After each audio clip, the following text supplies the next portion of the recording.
Price Lord. கர்த்தர் நல்லவர். அருமையான இன்னும் ஒரு நாளை கொடுத்திருக்கிறார்.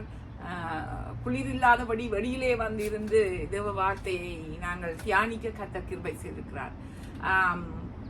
புரோவர்ப் 16:7 நீதிமொழிகள் 16:7 படியாக சொல்கிறது பாருங்கள். ஒருவனுடைய வழிகள் கர்த்தருக்கு பிரியமாயிருந்தால் அவனுடைய சத்துருக்களும் அவனோட சமாதானமாகும்படி செய்வார். When a man's ways pleasing the God, he makes even his enemies to be at peace with him. ஆம் பிரியமான சகோதர சகோதரி, தேவனாகிய கர்த்தர் எங்களுக்கு நாங்கள் இப்படித்தான் வாழ வேண்டும் என்று ஒரு வழிமுறையை எங்களுக்காக வைத்திருக்கிறார். கமாண்ட்மெண்ட்ஸை வைத்திருக்கிறார்.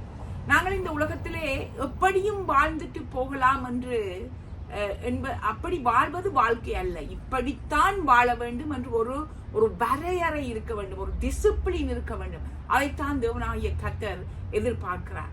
அப்படியான ஒரு வாழ்க்கை, கர்த்தருக்கு பிரியமான ஒரு வாழ்க்கை நாங்கள் வாழும் போது எங்களுக்கு யார் யார் எதிராக எழும்புகிறார்களோ அவர்களை கூட உங்கள் பட்சத்தில் கொண்டு வர கர்த்தர் போதுமானவராய் இருக்கிறார்.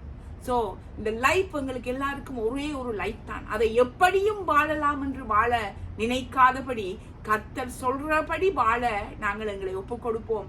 அப்போது பாருங்கள், even your enemies also come to you and you will get the peace. Okay? Amen. God bless.